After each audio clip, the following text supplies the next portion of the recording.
The first time the Galactic Concord laid eyes on Marcus Reilly, they barely noticed him. Standing at just 5'6", with a mop of unruly brown hair and a grin that refused to be tamed, he looked like a harmless human. Yet the invitation they had sent to Earth had been clear: bring the species' finest representative to the Interstellar Summit. Marcus had, technically, done that. The problem, from their perspective, was that finest representative did not appear to be very fine at all. The delegation of Vulnar, the galaxy's most meticulous xenobiologists, peered down at him from the polished platform of the Concord's main observation chamber. Their 6 eyes blinked in unison. "He is remarkably small," one of them hissed in a voice like liquid metal. "Surely he is an immature specimen?" "Patience," said another alien, a Derosi engineer whose segmented exoskeleton clicked as it shifted. "Perhaps this is some cultural misunderstanding. Let us see what he brings." Marcus ignored the whispers, adjusted the straps of his worn leather satchel, and gave them a confident grin. "Ladies, gentlemen, and whatever species you identify as in between, allow me to introduce my partner."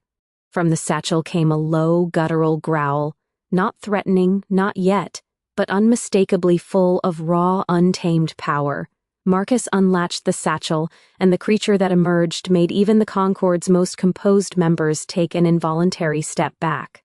It was a honey badger, but not just any honey badger. Bruno, Marcus's lifelong companion, was larger than any earthly standard, with a thick, bristling coat, claws that could carve stone, and eyes that glimmered with intelligence and menace.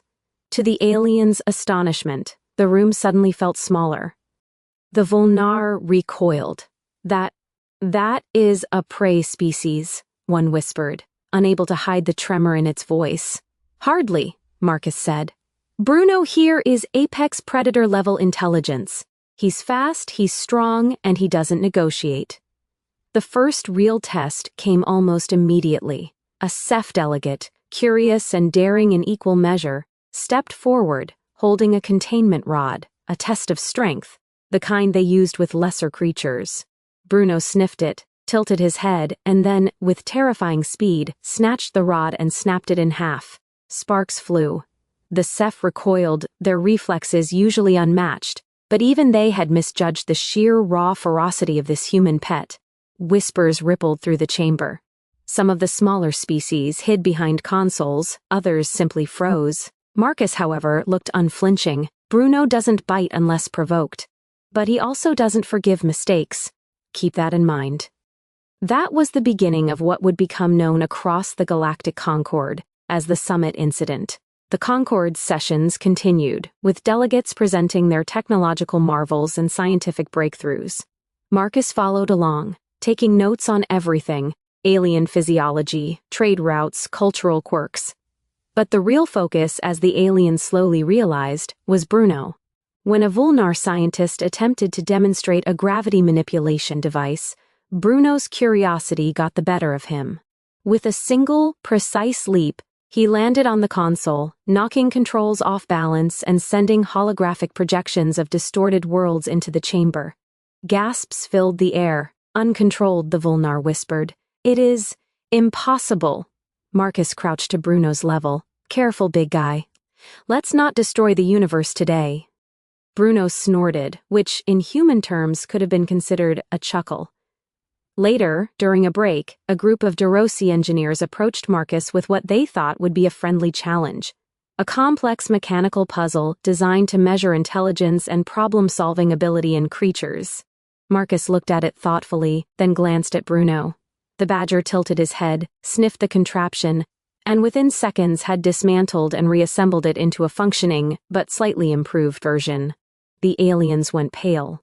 Not only was this creature deadly in instinct and reflex, but it was clever. Too clever. As the days passed, it became clear that Bruno's presence was changing the dynamic of the summit. Predatory species that once dominated discussions became cautious, hesitant. Even the usually brash CEF spoke in measured tones around the human and his pet. One afternoon, during a cultural exhibition, a group of smaller species attempted to intimidate Marcus with a display of coordinated attack drones. The drones, sharp and fast, should have been enough to overwhelm a human, but they hadn't accounted for Bruno. The honey badger weaved between lasers and energy nets with a predator's grace, systematically dismantling every drone before they could even lock onto Marcus. By the time the aliens understood what had happened, Bruno was sitting calmly next to Marcus, chewing on a drone like it was a snack. Silence fell. Finally, a Vulnar ambassador spoke, their voice trembling with a mixture of awe and fear. This human, he, commands a creature, unlike anything in the galaxy. Marcus smiled. Bruno doesn't take commands, he chooses allies, and he's very loyal. The irony was not lost on the audience. The species that had mocked his size now realized that this human's true power wasn't in his stature, but in his bond with an apex predator that defied galactic norms. Word of the summit incident spread faster than any official broadcast. Galactic historians later described it as the moment the Concord truly understood humanity, not through diplomacy or technology or brute force, but through sheer unpredictability. By the third day, Marcus had been invited to speak on every panel. Delegates who had ignored him initially now sought his counsel. Aboard the grand observation deck, the CEF engineers admitted, begrudgingly, that his strategic thinking, combined with Bruno's capabilities, made humans a species impossible to ignore. Even Marcus was surprised. He had expected the summit to be tense, perhaps even hostile. What he hadn't expected was that his little companion would earn more respect in 3 days than some species did in centuries. Yet not all lessons were diplomatic. One evening, while Marcus reviewed some xenobiological samples, a rogue contingent of Solari, an aggressive and territorial species, attempted to test Bruno in combat, thinking they could intimidate the human into submission. They underestimated him. Bruno tore through their containment barriers with a ferocity that left the room in ruins. Marcus, calm and collected, restrained him only with a soft word. The Solari, though physically intact, fled in terror, their pride shattered. Marcus shook his head, muttering, "You really shouldn't provoke him." By the end of the summit, Marcus and Bruno had achieved what no human diplomat had in centuries: total recalibration of the Concord's perception of Earthlings. Aliens whispered in corridors about the unpredictable, lethal, and brilliant species that could outthink, outfight, and outmaneuver even the galaxy's elite. As the summit closed, the final gala was held under the light of 1,000 artificial suns, projected into the observation chamber. Marcus sat beside Bruno, enjoying the spectacle, while ambassadors from dozens of species approached to offer alliances, research partnerships, and even protection treaties. One of the Vulnar, the scientist who had first commented on Marcus's size, approached cautiously. "Human, you have changed our understanding of the ecosystem. Your pet is extraordinary."